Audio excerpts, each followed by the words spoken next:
Good morning दोस्तों, मेरे इस चैनल में आप सभी का स्वागत है। आज पढ़ेंगे प्रश्नावली 3। देखो इसमें क्या दिया है। निम्नलिखित बहुपदों के मध्य पद तोड़कर गुणनखंडन कीजिए। ठीक है, निम्नलिखित बहुपदों के मध्य पद तोड़कर गुणनखंडन कीजिए। यहाँ पर देखो मध्य पद क्या है, इसका मध्य पद है ये। ठीक है, यहाँ जो बहुपद दिया है उसका मध्य पद क्या है। यहाँ पे देखो -3x है, यहाँ पे +2x है, यहाँ x है, ये क्या है, मध्य पद है।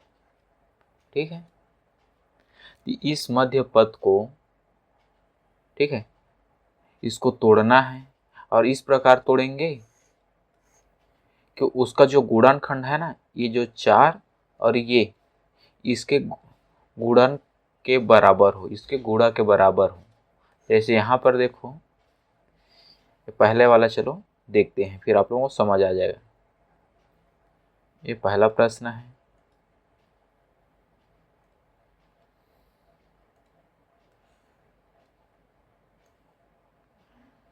एक मिनट, इसको मैं बड़ा कर देता हूँ यहाँ पे, ये। ठीक है, ये आपका पहला प्रश्न है। तो ये देखो यहाँ पे क्या है, पहला पद है, ये लास्ट पद है। इसमें एक मानक समीकरण से जो बहुपद दिया है उसको हम लोग कंपेयर करेंगे, तुलना करेंगे। तो मानक समीकरण क्या होता है, ये आपका मानक समीकरण है ax का वर्ग धन bx धन c = 0। तो यहाँ पे देखो x वर्ग के सामने कुछ नहीं है, मतलब क्या है, यहाँ पे जो a है ना, इस a का मान यहाँ पे क्या है, 1 है। क्या है, 1 है। इस b का मान यहाँ पे देखो -3 है और c का मान है -4। ठीक है, अब यहाँ पर देखो, मैं यहाँ पर लिखता हूँ, यहाँ लिखता हूँ हल। बहुपद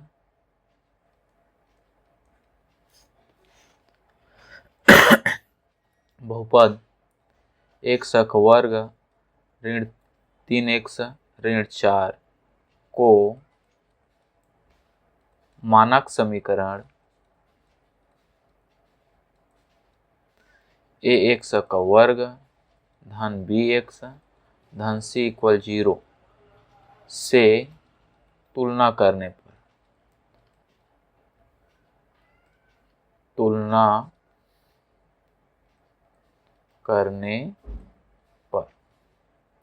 देखो तुलना करेंगे तो यहाँ पर देखो क्या होगा, a का मान क्या आएगा, a का मान 1, b का मान है -3 और c का मान है -4। ठीक है, यहाँ तक समझ गए। अभी हम लोग क्या किए, जो ax का वर्ग धन bx धन c जो मानक समीकरण है उसके साथ जो बहुपद दिया है उसको हम लोग तुलना किए हैं, कंपेयर किए हैं कि किसका मान क्या है। तो इससे अपने को पता चला कि एक बराबर क्या है, 1 है, b बराबर ऋण 3 है और c बराबर ऋण 4 है। ठीक है, यहाँ पे चलो मानक समीकरण को यहाँ पे लिख देते हैं एक बार। x का वर्ग ऋण 3 x ऋण 4। क्या करना है, इसके बीच के जो मध्य भाग है उसको तोड़ेंगे। तो किस प्रकार तोड़ा जाता है इसको थोड़ा समझते हैं। ठीक है, तो यहाँ पर देखो, यहाँ पर क्या है, x a का मान, यहाँ पर देखो a का मान क्या है, यहाँ पे 1 है और यहाँ पे 4 है कि नहीं है। तो कहने का मतलब ये है कि जो a, यहाँ पे मैं थोड़ा सा कलर चेंज कर देता हूँ, a, ठीक है, यहाँ पे जो a है गुणा क्या करेंगे, c बराबर क्या आ रहा है, देखो a का मान है 1, c का मान है ऋण 4, बराबर आ गया ऋण 4। ठीक है यहाँ तक। और b बराबर क्या है, b बराबर है आपका ऋण 3, है कि नहीं है। तो इस चीज को ध्यान देना, इस पहला इस दूसरे को ध्यान देना है कि इसको हम लोग जो ऋण 3x है, मतलब ये जो मध्य भाग है, इस मध्य भाग को ऐसे दो नंबर में तोड़ेंगे जिसको गुणा करने से ऋण 4 आए। कितना आए? ऋण 4। और उसको अगर जोड़ते हैं तो कितना आना चाहिए? ऋण 3 आना चाहिए। जोड़ने से 3 आना चाहिए और गुणा करने से ऋण 4 आना चाहिए। ठीक है, तो चलो ऋण 4 आना चाहिए, तो किससे ऋण 4 आएगा? जैसे यहाँ पर देखो, यहाँ पे मैं लिखता हूँ, ठीक है। यहाँ पे अगर मान लो 4 आने के लिए 2 गुणा 2 करूंगा तो कितना आएगा? 4 आएगा। आएगा कि नहीं आएगा? ऋण 4 चाहिए तो मतलब किसी एक को ऐसे मैं माइनस में कर दूंगा, ऋण 2 के साथ धन 2 का गुणा कर देंगे तो ऋण 4 आ जाएगा। लेकिन जोड़ने से क्या आना चाहिए? जोड़ने से आना चाहिए आपका, यहाँ पे यहीं पे लिख देता हूँ, जोड़ने से b के बराबर आना चाहिए। इसको a धन c को जब जोड़ेंगे तो कितना आना चाहिए? b के बराबर आना चाहिए। b के बराबर मतलब ऋण 3 आना चाहिए। ठीक है, जब अब यहाँ पर देखो हम लोग इसको जोड़ेंगे तो कितना आ जाएगा? 4 आएगा। गुणा करने से भी 4 आ रहा है, ऋण 4, और जोड़ने से तो ऋण 2 में 2 जब जोड़ेंगे तो 0 आ जाएगा। ऋण 2 में जब 2 जोड़ूंगा, मतलब धन जो 2 जोड़ूंगा तो क्या हो जाएगा? 0 हो जाएगा। तो इस प्रकार हम लोग इसको 2 और 2 में नहीं तोड़ सकते। किस में तोड़ेंगे? 4 एक कम 4 लिख सकते हैं। 4, यहाँ पे रुको, 4 एक कम 4, ठीक है। 4 एक कम 4 भी होता है, 4 और 1 में तोड़ते हैं मान लो, और ऋण के लिए इसमें -4 कर दिया तो यहाँ पे हो जाएगा ये -4। अब बताओ, अब यहाँ पर दोनों को क्या करेंगे? जोड़ने से -3 आना चाहिए। मतलब यहाँ पर 4 में अगर 1 को मैं जोड़ूंगा, यहाँ पे ऋण 4 में अगर 1 जोड़ूंगा तो कितना आएगा? -3 आएगा कि नहीं आएगा? -3 आएगा। तो जो हम लोग तोड़ रहे हैं यहाँ पे ये सही है, क्योंकि गुणा करने से क्या आना चाहिए? ऋण 4 आना चाहिए, और यह जोड़ने और घटाने से क्या आना चाहिए? ऋण 3 आना चाहिए। तो यहाँ पर देखो इसमें हम लोग तोड़ रहे हैं तो क्या है? बराबर आ रहा है इस वाले में। ठीक है, तो ये सही है आपका। चलो इसको इसमें तोड़ देंगे, 4 और 1 में हम लोग क्या करेंगे? तोड़ेंगे। तो मैं एक बार प्रश्न को लिख देता हूँ यहाँ पे, x का वर्ग ऋण 3x ऋण 4 इक्वल 0। ठीक है, किस में तोड़ रहे हैं? यहाँ पे ऋण 4 और 1 में। ठीक है, तो यहाँ पर ये पहला स्टेप है। दूसरा स्टेप, x का वर्ग तो ऋण 4x धन 1 में मतलब x, एक से लिख सकते हैं या फिर 1 से ही लिखेंगे, 1 लिखने की जरूरत नहीं रहता। ऋण 4 इक्वल 0। अब देखो 4x में 1 को माइनस करेंगे तो ऋण 3 आएगा, और 4 चाहिए इधर तो 4 एक कम 4, 4 भी आ रहा है, बराबर है। अब इसको क्या करेंगे? 2 भागों में ऐसे अलग कर देंगे। तो यहाँ से x का वर्ग ऋण 4x कोष्टक में ऐसे में डाल दिया, धन है, ये धन है तो धन का चिन्ह लगा दिया। ठीक है, फिर 1 ऋण 4 इक्वल 0। ठीक है यहाँ तक। अब देखो यहाँ पे क्या करेंगे? यहाँ पे देखो x है, यहाँ पे भी x है, तो उभयनिष्ठ निकाल सकते हैं। कॉमन निकालना तो देखे हैं इस प्रकार, जो कोष्टक के अंदर में यहाँ पे भी x है, यहाँ पे भी x है, तो x क्या है? बाहर निकल जाएगा। तो यहाँ x बाहर निकलेगा तो x वर्ग मतलब x कितना है? x वर्ग बराबर क्या है? x गुणा x, मतलब x कितना बार है? 2 बार है। एक x बाहर निकाल जाएगा तो एक x बचेगा यहाँ पे ऐसे, और ये 4 का 4 और 1 तो बाहर निकल गया है, ये वाला 1 बाहर निकल गया तो क्या बचा? 4 ही बचा वहाँ पे। और धन है तो धन का चिन्ह है, और ये क्या है? x ऋण 4 इक्वल 0। अब देखो ये क्या है, कोष्टक के अंदर में एक से ऋण 4 है, ये कोष्टक के अंदर में एक से ऋण 4 है, तो ये भी कॉमन निकल जाएगा, इसको भी कॉमन निकाल देंगे। तो यहाँ एक से ऋण 4 ये निकल जाएगा, तो क्या बचेगा, एक से बचेगा, एक से लिखा, और ये धन है तो धन, और ये बाहर निकल गया एक से ऋण 4, तो यहाँ पे क्या है, एक है, बराबर 0। ठीक है, यही क्या है, यही आपका आंसर है, यही अभीष्ट गुणनखंड है, गुणनखंड है। ठीक है, इसी तरह जो बहुपद दिया है उसके मध्य भाग को 2 भागों में तोड़ना है। ठीक है, चलो दूसरा प्रश्न देखते हैं, किसको सॉल्व करेंगे।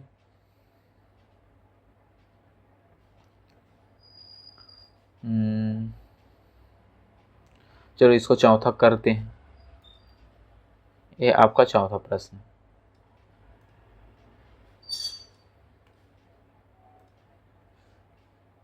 ये हो गया चौथा नंबर का प्रश्न। अब यहाँ पर देखो मानक समीकरण से तुलना करेंगे, तो मानक समीकरण की तुलना करेंगे तो ए बराबर क्या आएगा, यहाँ पे बताओ। मानक समीकरण ए एक्स का वर्ग प्लस बी एक्स प्लस सी इक्वल 0, ये क्या है, मानक समीकरण है।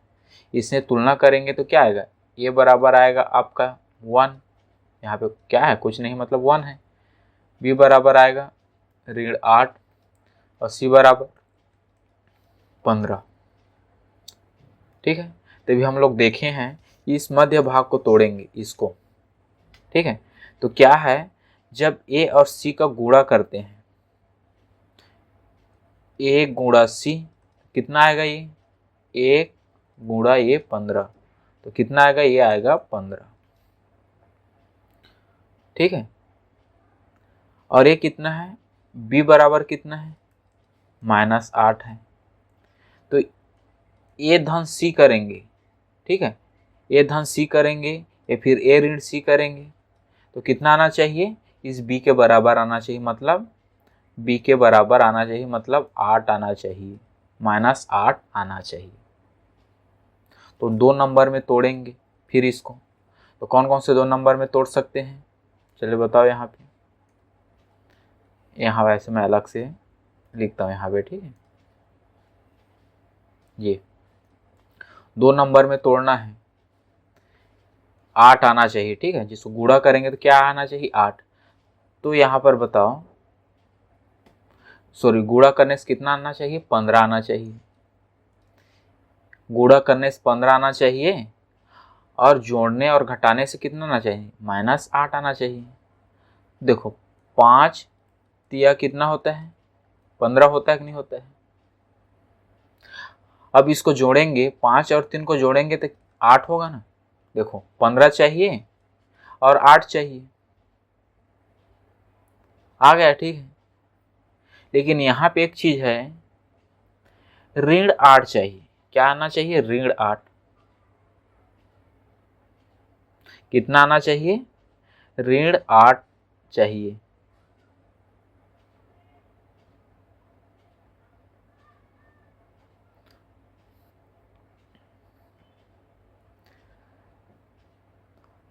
और इसको गुणा करेंगे तो कितना आना चाहिए, आपका 15 आना चाहिए। अगर मान लो दोनों को मैं ऐसे ऋण ऋण कर दिया इसको, मतलब -5 और -3, क्या, -5 गुणा -3, तो कितना आएगा, 5 तिया 15, और ऋण ऋण क्या हो जाएगा, धन हो जाएगा। और -5 में -3 को ऐसे जोड़ूंगा तो कितना हो जाएगा, -8 हो जाएगा, मतलब -8 हो जाएगा ये, ऐसे माइनस में करूंगा तो। ठीक है, यहाँ तक तो मतलब 5 और 3 में इसको तोड़ेंगे, ऐसे लिख सकते हैं, ये -5 और -3, सॉरी एक मिनट, -3 तो -8, दोनों कंडीशन मैच हो गया। ठीक है, तो किस में तोड़ेंगे, -5 और -3 में हम लोग इसको दो भागों में तोड़ेंगे, तो -5 और -3 में इसको तोड़ देंगे। तो चलो प्रश्न को लिख लेते हैं यहाँ पे। x का वर्ग ऋण 8x धन 15 इक्वल 0। ठीक है, अब देखो ये क्या हो जाएगा, x का वर्ग 5x ऋण 3x धन 15 इक्वल 0। क्या करेंगे, दो भागों में इसको अलग अलग कर देंगे। ये हो जाएगा x का वर्ग ऋण 5x कोष्टक बंद, ऋण है तो ऋण का चिन्ह 3x। अब एक चीज बताओ, यहाँ पे देखो ऋण का चिन्ह यहाँ पे है, तो यहाँ पर क्या होगा, ये ऋण 15 होगा। क्यों ऋण 15 होगा, क्योंकि ऋण चिन्ह को हम लोग बाहर निकाल रहे हैं और कोष्टक अंदर में डाल रहे थे। क्या है, इसके साथ कुछ नहीं, मतलब क्या है, मान लो यहाँ पर देखो ऋण चिन्ह है, यहाँ पे 3x है और ऋण 15 है। जब कोष्टक बाहर निकालेंगे तो ऋण ये बाहर निकालेंगे इसको, तो ऋण 3x हो जाएगा और ऋण ऋण क्या होगा, यहाँ पे गुणा करके धन 15 हो जाएगा। ठीक है, इसीलिए यहाँ पे ऋण किए हैं तो यहाँ पे क्या होगा, ये ऋण 15 हो गया। ठीक है, अब देखो यहाँ पे कॉमन निकाल देंगे, यहाँ 1 से निकल जाएगा, एक 1 से बचेगा, यहाँ पे 5 बचेगा। ऋण यहाँ पे क्या लिख लेगा, 3 लिख लेगा, 1 से बचेगा, 3 पंचे 15। ये और ये जो कोष्टक के अंदर में है दोनों क्या रहता है, बराबर रहता है, हमेशा याद रखना। ठीक है, तो यहाँ से x - 5 और यहाँ कोष्टक अंदर x - 3 इक्वल 0। ये क्या है, अभीष्ट गुणनखंड है, ये आपका आंसर है। ठीक है, इसी तरह आप लोगों को बनाना है। एक क्वेश्चन और देखें क्या, अब किसको बनाएंगे, चलो 11वां को बनाते हैं, अंडर रूट में है।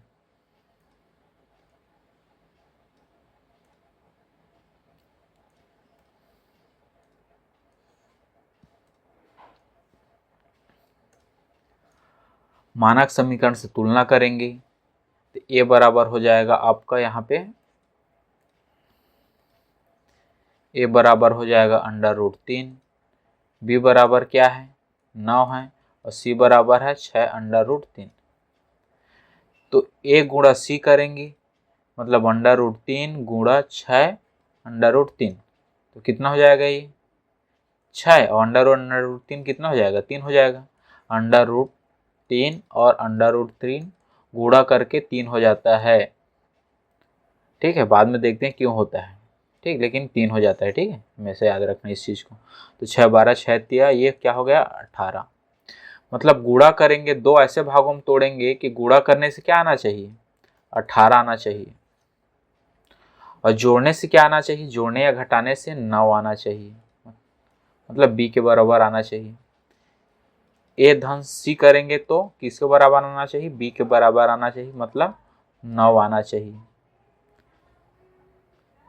ठीक है, तो देखो यहाँ 6 और 3 में ही तोड़ देंगे इसको, क्योंकि 6 गुणा 3 करेंगे तो कितना होगा 18 होगा, 6 12 6 3 18, और 6 और 3 को जोड़ेंगे तो कितना होगा 9 होगा। मतलब दोनों कंडीशन क्या हो रहा है, मैच हो रहा है। तो किस में तोड़ देंगे, 6 और 3 में इसको तोड़ देंगे। ठीक, चलो यहाँ पे लिखते हैं फिर √3y का वर्ग, ये आपका 6y धन 3y धन 6 √3 इक्वल 0। ठीक है, अब यहाँ पर देखो जोड़ा बना लेंगे ऐसे, √3y का वर्ग धन 6y कोष्टक बंद धन ये है 3y धन 6 √3 इक्वल 0। अब कॉमन निकाल देंगे, तो यहाँ पर देखो √3 है, ये क्या है, यहाँ पे क्या है 6 है।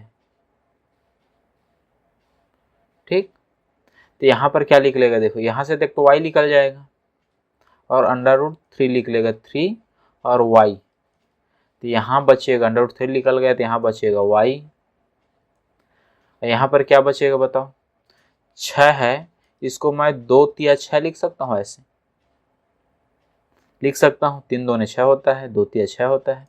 और इसको मैं इस प्रकार लिख सकता हूँ, √3 इस प्रकार लिख सकता हूँ 3 को। अभी जस्ट बताया √3 करने से क्या होता है, 3 होता है।